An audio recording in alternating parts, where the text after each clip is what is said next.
Assalamualaikum warahmatullahi wabarakatuh. Waalaikumsalam warahmatullahi wabarakatuh. Assalatu wassalamu ala asrafil anbiya'i wal mursalin wa ala alihi wa ashabihi ajma'in, amma ba'du. Alhamdulillah, puji syukur senantiasa kita panjatkan atas kehadirat Allah Subhanahu wa taala. Salawat beriring salam tak lupa juga kita sanjungkan kepada junjungan kita Nabi Agung Nabi besar Muhammad sallallahu alaihi wasallam yang kita nantikan syafaatnya di hari yaumil kiamah nanti. Allahumma amin. Alhamdulillah, yang saya hormati yang pertama Ketua Wilayah Bapak RW 011 yaitu Bapak Haji Rianto.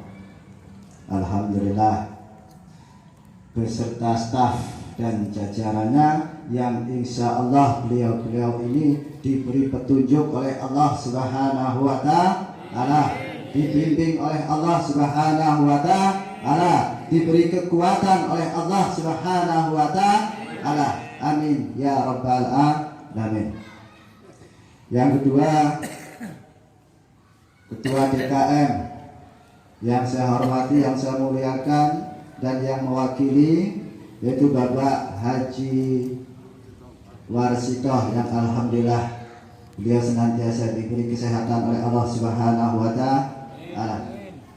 Tak lupa orang tua kita, yaitu Bapak LMK, Bapak Mawardi, Bapak Sodikin dan yang lain-lain, yang semua insyaallah dimuliakan oleh Allah Subhanahu wa ta'ala. Tokoh masyarakat dari mulai RT 01 sampai RT 011 yang insya Allah semuanya dimuliakan oleh Allah Subhanahu wa ta'ala, serta hadirin jamaah rahimakumullah. Alhamdulillah. A'udzubillahi minasyaitonirrajim. Bismillahirrahmanirrahim. Ya ayuhan nasu inna khalaqnakum min zakari wa unsa wa ja'alnakum syu'uban wa qabaila lita'arafu inna akramakum indallahi atqakum innallaha alimun khabir. Kata Allah di dalam surah Al-Hujurat ayat 13, wahai manusia yang dipanggil semua manusia, apapun bangsa dan sukunya, laki-laki maupun wanita, manusia, sesungguhnya kami menjadikan kalian berbangsa-bangsa dan bersuku-suku agar kalian saling mengenal, saling akrab, saling pengertian, saling bekerja sama. Karena orang tidak bisa hidup sendiri tanpa orang lain. Antara manusia laki-laki maupun perempuan itu adalah yang paling bertakwa, paling taat karo Gusti Allah. Jadi apapun suku bangsanya maupun golongannya, hanya yang paling bertakwa, sing paling mulia di hadapan Allah Subhanahu wa ta'ala. Dan sesungguhnya Allah itu maha teliti terhadap apa yang kita kerjakan. Santai aja Pak ya, santai. Ini jaluk sing monggo Pak hadir, monggo. Pirang menit niki Pak Dikin biasane? Rong dino? Wah, tempor. Jaluk sing serem apa sing lucu?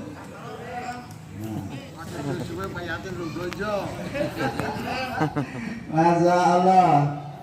Mau ayati guyub rukun. Karena negara anak wong Pekalongan, wong Jogja, wong Solo, intinya kita adalah satu bangsa, satu negara, negara kesatuan Republik Indonesia. Guyub rukun. Nek wani ojo wedi, lek wedi ojo wani. Itulah agama menjaga wajah. Kalau kamu sungguh-sungguh, ya jangan takut, karena Allah akan memberi hasil dari usaha orang yang sungguh sungguh pasti jadi, pasti kun fayakun. Ojo wedi. Kalau kita sudah punya wacana rencana kerja, nanti semuanya akan berproses. Kun fayakun jadi. Saya akan mengingatkan kembali tentang sejarah. Iki wis suwi aku rak cerita sejarah. Sejarah sahabat Nabi yang menyelamatkan kehancuran dari perang Mu'tah. Perang Mu'tah yang pertama. Karena ada perang Mu'tah yang kedua. Kalau perang Mu'tah yang pertama itu terjadi di Mu'tah, di Syria. Syria ini dulu daerah jajahan Romawi. Tentara Romawi. Perang Mu'tah yang pertama dipimpin oleh sahabat Nabi dan juga beliau anak angkatnya Nabi, namanya Zaid bin Harisah. Kalau perang Mu'tah yang kedua setelah Nabi wafat, perang Mu'tah yang kedua setelah Nabi wafat, Rasul wafat, dipimpin oleh anaknya, yaitu Usamah bin Zaid yang umurnya belum genap 20 tahun. Orang tua-tua dipimpin anakmu muda. Jangan sepelekan anak muda. Maju mundurnya suatu bangsa, suatu negara, suatu kaum, tinggal lihat generasimu mudanya. Karena sedulur meneh awake dhewe ku boyok wis melengkung, mata wis blereng. Dalam rondo cek gayeng. Ora guyon. Kembali lagi perang Mu'tah yang pertama. Biasanya Rasulullah ngambil pemimpin dalam setiap pertempuran itu biasanya satu orang bersama satu wakil.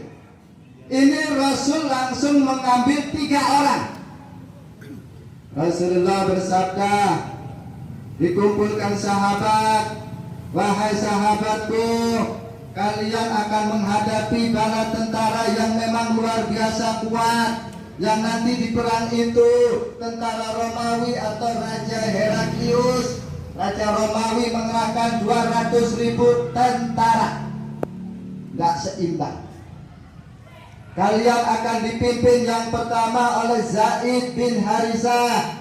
Seandainya dia gugur wafat, maka panji Islam dipegang oleh Ja'far bin Abi Thalib, saudaranya Sayyidina Ali. Seandainya Ja'far juga wafat, maka panji Islam, saya tidak menyebutnya bendera, tapi panji Islam, maka akan dipegang oleh sahabat Abdullah bin Rawaha.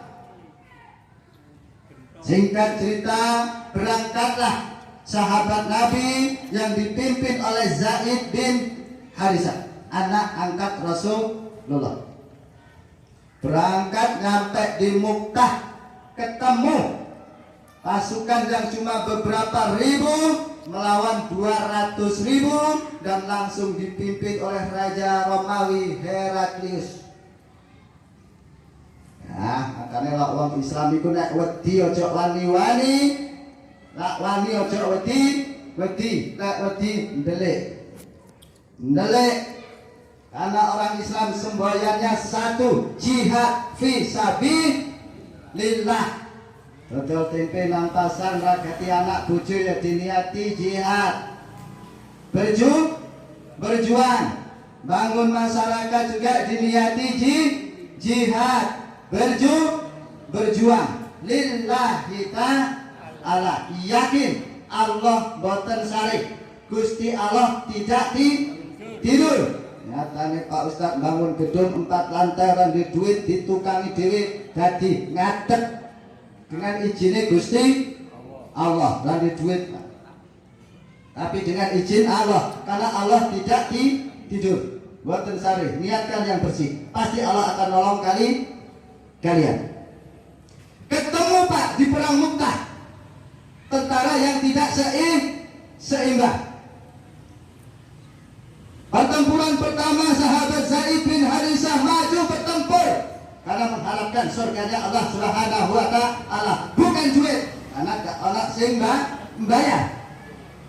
Kakek nenek kita dulu berjuang pra kemerdekaan, sebelum merdeka gak orang sing bayar. Negarane urung ana. Sapa sing arep membayar? Akhirnya Simbah saya kalau cerita dulu, dulu Simbah dari Purworejo sampai ke Malang. Kalau Pak Dirman itu, Panglima Jenderal Sudirman, nemu pisang mentah itu setandan mentah, diganyang gue bareng, sedih Pak, sedih. Kita kalau berangkat ke amplop ini, rak mangkat, ada ustadz dia rak jaya amplop, mau ngisi di sini Pak Haji. Itu orang tua kita dulu, minimal kita kenal sejarah. Saiki dhewe wis kepenak, Pak. Ora diancam bahaya bom, tidak diancam bahaya perang.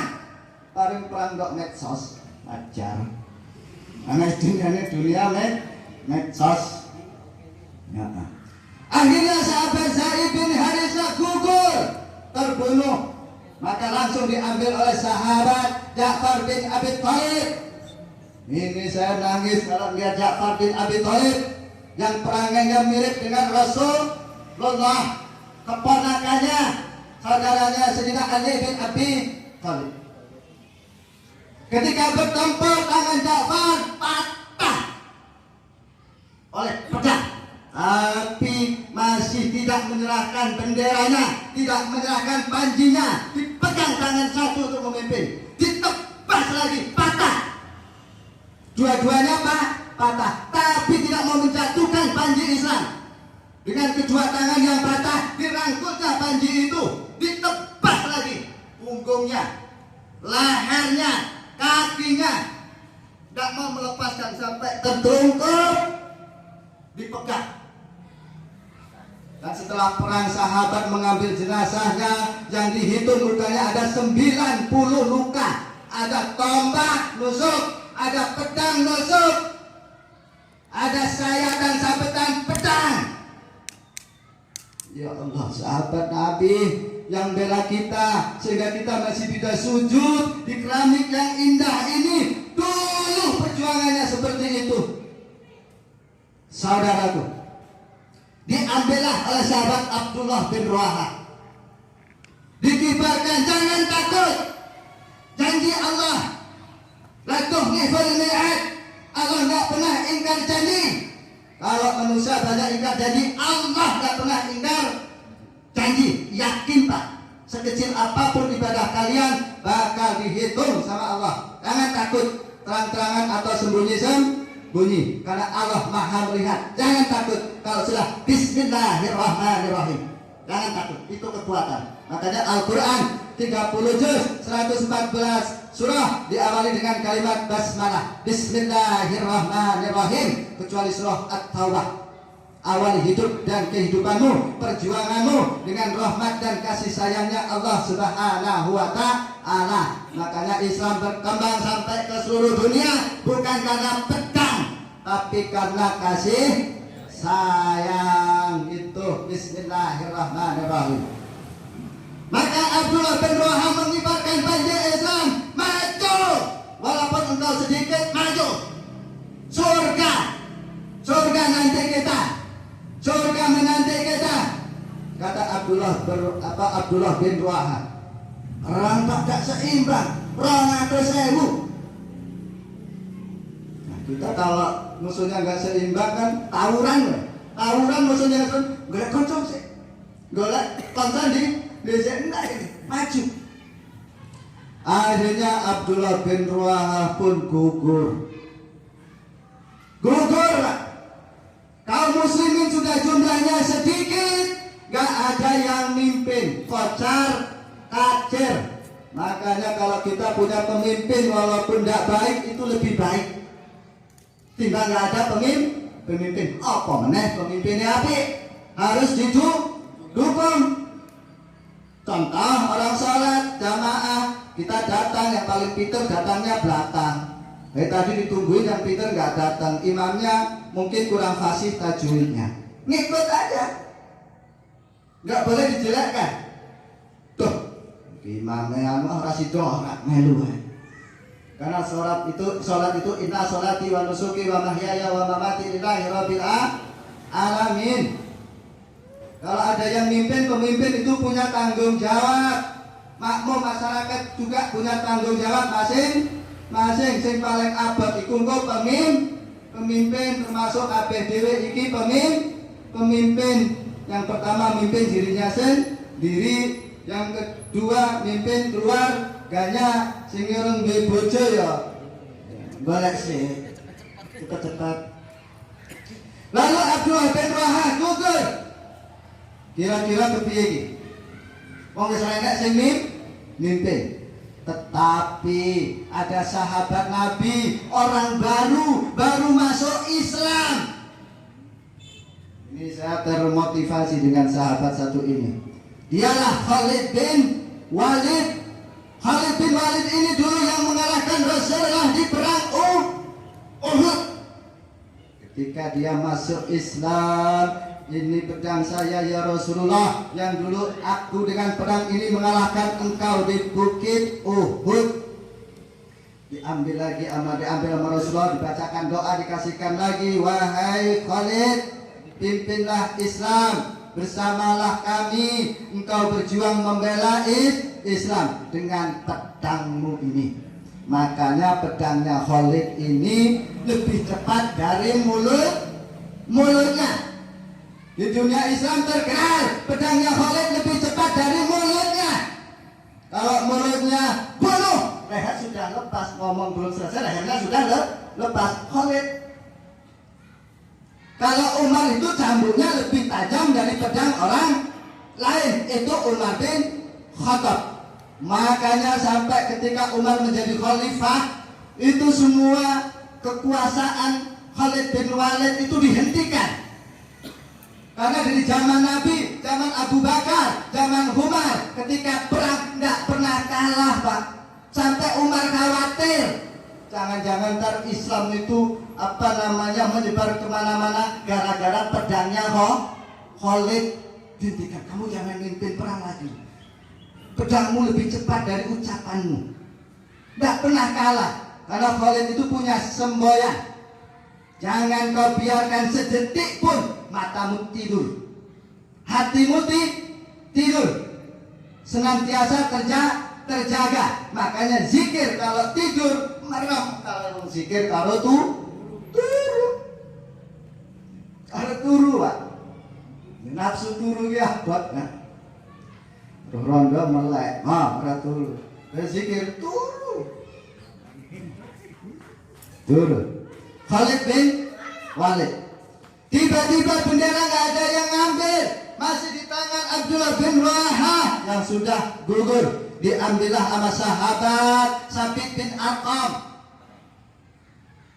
Sabit bin Arqam ini kenal dan semua kaum muslimin kenal. Di antara prajurit itu ada seorang ahli perang, ahli strategi. Dialah namanya Khalid bin Walid. Dicarilah dengan kudanya, di mana tadi Khalid, di mana tadi Khalid. Akhirnya ketemu, wahai hamba Allah, wahai Khalid bin Walid atau Abu Sulaiman, salah satu panggilan atau gelarnya. Tolong pegang panji Islam, pimpin kami, pimpin kami. Karena dalam perang itu yang dibutuhkan adalah strategi. Tipu daya yang halal cuma di dalam perang, ngapusi oleh halal di dalam perang. Namanya adu strategi halal.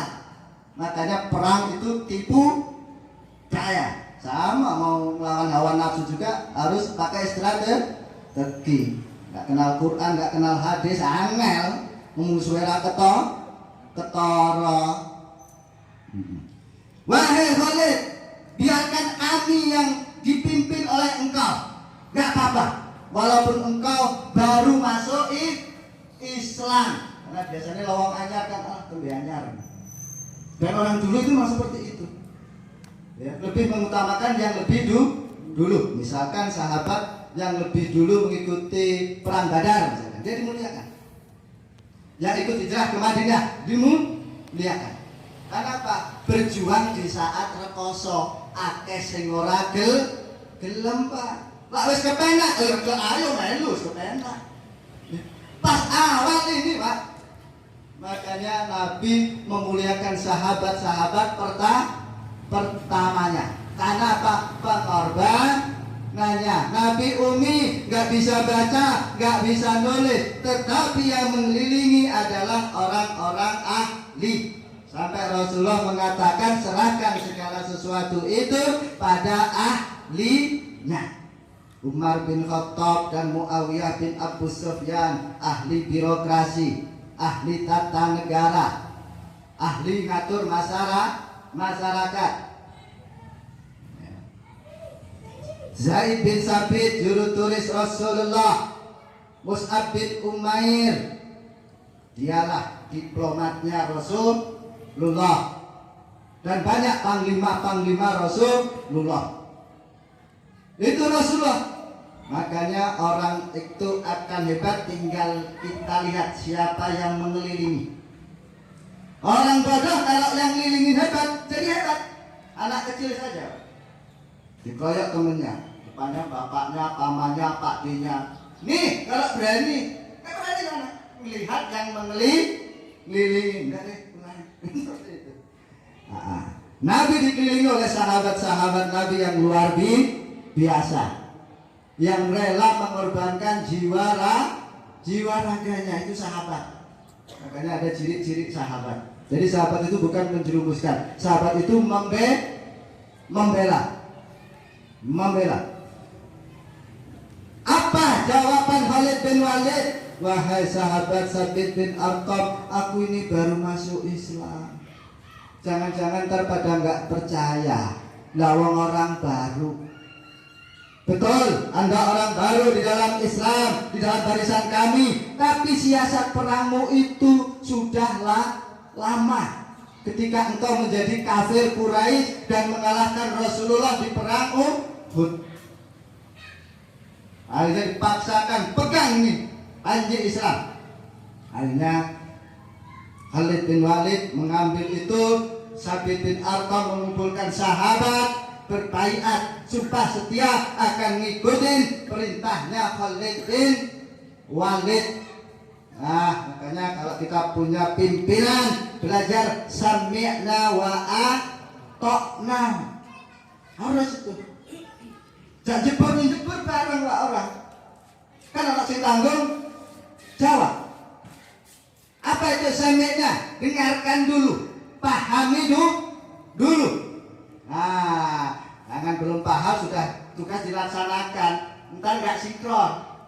Dipahami dulu sami'un, itu nama Allah yang maha mendengar. Dengarkan dulu, pahami dulu. Setelah engkau paham, baru taat, baru patuh, sehingga kita melaksanakan perintah itu dengan ilmu. Ya, taat rangge ilmu jenenge taklid, melu. Nah, itu sing melu tok ora selamat. Tapi sing sami'na wa ata'na dengan alim sifat ilmu keilmuannya Allah, insya Allah selamat. Akhirnya semuanya dikomando oleh Khalid bin Walid. Di saat-saat kaum muslimin, tentara di perang Mu'tah jilid pertama ini mau habis, mau hancur. Ya, akhirnya dapat diselamatkan dengan strategi yang jitu. Khalid bin Walid memang dia ahli perang. Ya, sampai Rasulullah aja kalah. Padahal kaum muslimin di perang Uhud itu jumlahnya lebih banyak ketimbang pasukannya Khalid pada waktu itu. Malah kalah. Akhirnya sama Khalid bin Walid diatur. Sebagian kelompok besar mundur ke belakang, mencar ke sana untuk memecah gerombolan tentara Romawi. Akhirnya mereka terpecah, lari ke sana. Setelah yang di sana sudah siap, kita mundur. Yang sana lari ke sana. Ketika sudah mundur, yang di sana sudah siap-siap maju. terus bergantian. Sehingga tentara Romawi berpikir ini orang kok nggak habis. Padahal orangnya itu doang. Di rolling, kamu lari ke sana bersama rombongan besar. Ntar yang ini ke sini. Sehingga mereka selalu berhadapan dengan orang baru. Wah, akhirnya pulang itu tentara Romawi. Pulang, hanya kita pulang tidak habis pasukan, masih bisa pulang ke Madinah, tapi tentara Islam, pasukan kaum muslimin tidak habis. Nah itu menyelamatkan pasukan dari kehancuran total. Khalid bin Walid. Memang kadang kita memang harus berbakti kepada agama atau mungkin bangsa sesuai dengan skillnya untuk menyelamatkan. Makanya di tubuh NU atau di organisasi-organisasi yang lain, dia punya orang-orang di pemerintahannya dan punya orang-orang di agamanya. Karena ulama dan umara itu tidak bisa dipisahkan. Ketika terpisah atau dipisahkan, hancurlah kaum itu, hancurlah bangsa itu, hancurlah negara itu. Karena agama ini dimanapun negara menjadi simbol kekuatan. Dimanapun ya. Agama itu menjadi simbol kekuatan suatu negara itu atau bangsa itu. Akhirnya pulang dengan menyisakan pasukan yang masih cukup banyak. Ketika Rasulullah mau wafat mengatakan kembali, nah ini perang Mu'tah jilid 2-nya. Nanti peperangan melawan tentara Romawi harus dipimpin oleh Usamah bin Zaid.